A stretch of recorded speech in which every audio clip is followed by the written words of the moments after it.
A fluffy, thick crust pizza with a dry, crispy bottom, not soggy or spongy. That was my goal with this recipe that is obviously inspired by Sicilian or Detroit-style pizza, but I'm not limiting myself to those styles. It takes absolutely no special equipment, just a cake pan and a normal oven. And check how easy this dough is. 1 cup of warm water in a mixing bowl, 237 mils, a teaspoon of sugar goes in, and then a teaspoon of dry yeast, about half a packet. Lately I've been using these premium yeast packets I've seen at the store that contain some of the dough enhancers commonly used in commercial bakeries. This one has xanthan gum, which should theoretically make this crust especially light and fluffy, but normal yeast is fine. And you don't have to bloom it for 10 minutes in the sugar water. I just do that to make sure my yeast are still alive, plus I like watching it happen. Now, because this pizza is going to have a lot of bread proportional to the other layers, I want the bread to taste especially good. To that end, I'm adding 2 or 3 tablespoons of cornmeal. Inside a thick crust, cornmeal gives this awesome flavor and satisfying texture. Without it, I think this crust is a little bland and insubstantial. And if you have a package of whole wheat flour already open, I think you might as well throw in 2 or 3 tablespoons of that. It just gives a little more depth of flavor and color to the crust, but I don't think it's worth buying a bag of whole wheat flour just for that.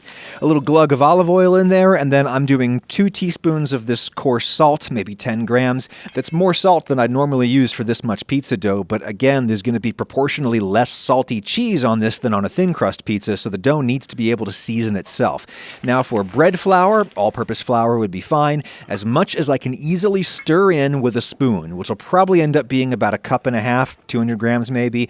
No hand kneading, just the wooden spoon. I have found that if I restrict myself to the spoon, I will end up mixing in just about the perfect amount of flour for a very wet, no-knead dough, which is what this is. To get any more flour in there and push the hydration lower, you would have to use your hand and actually start kneading. As much flour as you can stir in is perfect. It's all stuck to the spoon, but that's just fine. Leave the spoon in there. We'll need it later. I'll cover this and throw it in the fridge for at least a day, but 2 or 3 or 4 would be even better. To bake the pizza, I've got a 9-inch, 23-centimeter square cake pan. Normal, cheap, thin metal. Glass or heavy enameled cast iron might not get hot fast enough in the oven for this recipe. For my method, I have to have a parchment paper sling to lift out the pizza. And instead of trimming the corners so that it fits down in the pan, I'm going to just crumble it up. Thank you, commenter JRK. This may be the best tip I've gotten ever. Crumple up the paper and all of a sudden it's way more pliable. It'll fit right down in the corners. A little olive oil goes on the paper. Any kind is fine, but consider this fine oil from the sponsor of this video, Brightland. Let me thank them.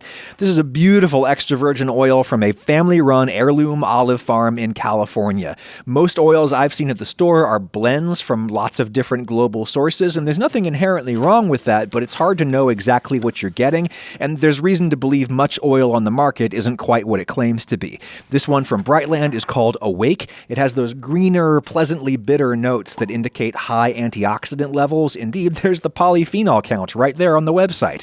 Can't wait to try Alive, which is their fruitier oil. They also have infused oils like this garlic oil, crazy delicious, and there's raw unfiltered honey, champagne vinegar, all from exactly where they say it's from in California, grown and processed to very rigorous standards that you can taste. Try Brightland now. Get 10% off when you click my link in the description and you order the Luminous Capsule, a great starter pack of Brightland products. Yes, that shiny pour spout is included. 10% off with my link in the description. Thank you, Brightland. Here's my no-knead dough. It's been rising slowly in the fridge for 2 days, which gives it a great flavor. The gluten proteins have autolyzed, which means that all we have to do is basically fold this over on itself a few times and it will be very well kneaded. It's super wet and sticky, which is why I left the spoon right in there. Just mash it around a little with the spoon. Now I'll take my hand and rub that oil around inside the parchment-lined pan. This is going to flavor and crisp the bottom of the pizza, give it that slightly fried taste that I really want in a pan pizza. Now, while my hands are still oily, I'll reach in and grab that sticky dough. And I'll give it a little gravity stretch, just pinch the edge and let it fall away naturally. We don't have to get this super thin, but it helps to get it a little stretched out before it goes into the pan. Once there, I'll I'll grab the corners and try to stretch it out a little more. It's going to expand and fill the pan as it proofs, but you'll get a more even thickness if you start with something close to a full square. I'll grab that same piece of plastic, cover that up again, and throw that dough somewhere to proof and puff up for at least an hour or two. If you need to go to work or something, you could throw this back in the fridge instead and let it proof slowly for another day or two. That'd probably get you even better flavor. Once it's proofed, the gluten will be more relaxed, and you could give a final stretching to get it into the corners if they're not quite there yet. Also, to make sure that it's not too thick in the center, I'm pulling dough from the center. If it's thick in the middle, it's going to be undercooked in there. I've had lots of bad Sicilian pizza that's doughy toward the center. When you're about ready to bake, turn the oven on its highest normal setting. No convection fan, no broiler, just normal heat. Position a rack all the way down at the bottom. Do yourself a favor and move the other racks up and away as high as possible so that doesn't happen to you when you reach in here later. In most ovens in my part of the world, the basic normal heat setting works chiefly via the bottom heating element. I want to use that to blast the bottom of the pan with as much heat as possible. That's why the rack is down there. While it comes up to temperature, I can stir up my sauce, which is this brand of canned crushed tomatoes with some olive oil and whatever seasonings I'm feeling that day. I basically never cook pizza sauce. All canned goods are slightly cooked anyway. Canning takes heat. And I would especially discourage using any heavily cooked sauce on this pizza. A thick pizza is going to take longer to bake, and thus the sauce is going to lose more of that bright freshness that I think is characteristic of pizza sauce. I'm actually going to boost this with a little splash of that vinegar just to compensate for the dulling I'm going to get with the longer bake. Use whatever mozzarella you like. My favorite for pizza remains this brand of string cheese. 4 sticks, 4 ounces should be perfect for a pizza this size, 113 grams. My oven has reached its max temp, which is 550 Fahrenheit, 190 C. Time to dress the pizza gently so that I don't deflate it. I'm going edge to edge on my sauce and cheese, Detroit style. You could leave a bare rim if you wanted, more Sicilian style. Either way, just go easy with your sauce or else this pizza will be a wet, gooey mess. I like a little fake shaky parmesan under my mozzarella layer, mozz on top of that, and again, edge to edge. That's just what I'm doing. Obviously, you could do whatever additional toppings you want. I'm just demonstrating the basic today. In this goes on that bottom rack. Wait until you see how tall this puffs up. We get lots of steam, lots of oven spring from using such a wet dough. And you could bake it all the way to completion right there. I'm going to pull it out just before it's done.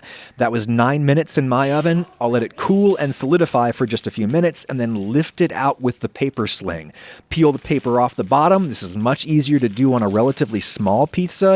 If you need to feed more people, I would suggest baking 2 small ones side by side rather than using a much bigger pan. A big pizza would be too floppy to handle. On that goes to a cooling rack, and from the cooling rack, I will just slide the pizza right back into the oven, right on that lower oven rack. I'm finishing my bake this way for 2 reasons. One, it allows me to actually see the bottom of the pizza. This way I know when it's perfectly golden and not underbaked or burned. If it's down in the pan, you just kind of have to guess when it's done. The other reason is this final blast of dry heat gets you an incredibly crispy bottom that you would never get down in a pan. There's just nowhere for the moisture to escape down in the pan. That second phase lasted 4 minutes for me. That's perfect. I'll pull it back out to my cooling rack, let it steam out for a couple of minutes, and then we can cut that baby up and enjoy. That tastes like a school lunch pizza that grew up and went to a fancy college. It's my new favorite.